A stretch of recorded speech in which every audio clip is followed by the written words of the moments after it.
સ્વાગત છે। વડોદરાના કારેલીબાગ વિસ્તારમાં આવેલ વેલચંદ બેન્કર હોલ ખાતે વાલ્મીકી સમાજના સાધુ સંતો અને સામાજિક કાર્યકરોની મીટિંગ યોજાઈ। તારીખ 22 જૂનના રોજ વાલ્મીકી સમાજના સાધુ સંતો અને સામાજિક કાર્યકરો કબીર સંપ્રદાયની કારેલીબાગ વેલચંદ બેન્કર હોલ ખાતે વડોદરા શહેર તેમજ જિલ્લાના આગેવાનોની મીટિંગ મળી હતી। આ મીટિંગનું સફળ સંચાલન ગુજરાત દલિત સંગઠન પ્રદેશ મહામંત્રી વિનોદભાઈ સોલંકી અને નવચેતના મંચના પ્રમુખ બાબુભાઈ આર સોલંકીએ કર્યું હતું। મીટિંગના મુખ્ય આયોજક દયાલભાઈએ માણેજાએ કર્યું હતું। વાલ્મીકી સમાજના કબીર સંપ્રદાય સમાજના ઉદ્ધારક અટલ વૈરાગ્યવાન મગનભાઈના સ્ટેચ્યુ બનાવવાના હેતુસર કરવામાં આવી હતી। આ પ્રસંગે એડિશનલ કલેક્ટર CS સોલંકી ખાસ ઉપસ્થિત રહ્યા હતા અને વરિષ્ઠ સંતોમાં મહંત મનહરદાસ સાહેબ, બીજક જ્ઞાતા પ્રભુદાસ પટેલ, દયાનામભાઈ મલ્લુકદાસ, સામાજિક આગેવાન ઠાકોરભાઈ સોલંકી, ગુજરાત દલિત સંગઠનના પ્રમુખ મહેન્દ્રભાઈ સોલંકી, શાંતુભાઈ બાજવા, RK વાઘેલા, રનોલી ડાયરેક્ટ કરીને રાઇટર અશોકભાઈ વાઘેલા, BA સોલંકી, હર્ષદભાઈ સોલંકી અને અનેક મહાનુભાવોએ ઉપસ્થિત રહીને સારો એવો પ્રતિસાદ આપ્યો હતો। કાર્યક્રમના આયોજક દયાલ સાહેબે તેમના મંતવ્યમાં જણાવ્યું કે સમાજનું કામ છે, બધાએ એકજૂથ થઈને કરીશું તો અઘરામાં અઘરું કામ પણ સહેલાઈથી થઈ શકશે। રિપોર્ટર વિપુલ ચૌહાણ, સેક્યુલર ગુજરાત ન્યૂઝ, વડોદરા। હા, આપણું નામ બોલશો સાહેબ? બાબુભાઈ સોલંકી। આજે તમે આ વેલચંદ બેન્કર હોલની અંદર કેમ ભેગા થયા હતા સર? આજનો કાર્યક્રમનો હેતુ એ હતો કે કબીર સંપ્રદાય વિચારધારાને ભરેલા પારખનિષ્ઠ અટલ વૈરાગ્યવાન સંત શ્રી મગનભાઈની આજે એમના સંદર્ભમાં આજના કાર્યક્રમનું આયોજન કરેલું હતું। એ આયોજનની અંદર અત્યારની અંદર કોણ કોણ ભેગું થયું હતું સાહેબ?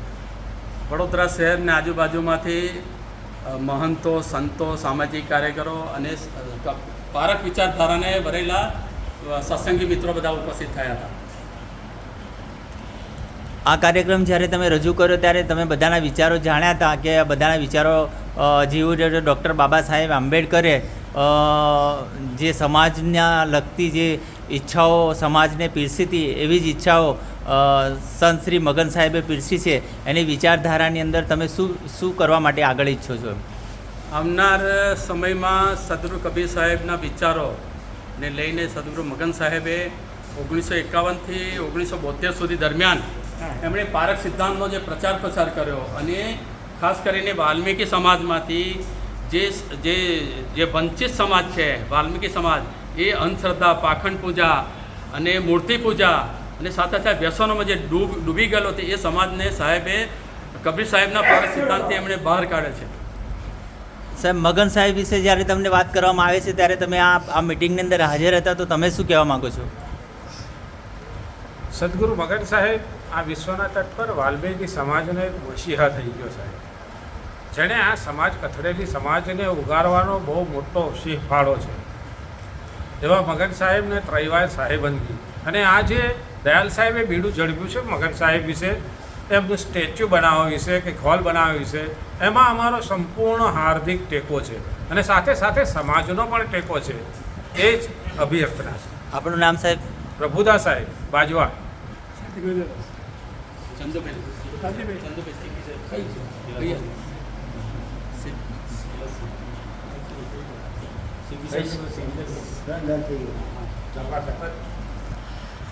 આપણે સમાજના સાહેબ વરિષ્ઠ સંત છો અને સમાજના વરિષ્ઠ સંતની અંદર આપણે મગન સાહેબનું એક સ્ટેચ્યુ રાખવાનું અહીંયા છે, તો તમારું મંતવ્ય શું કહે છે સાહેબ?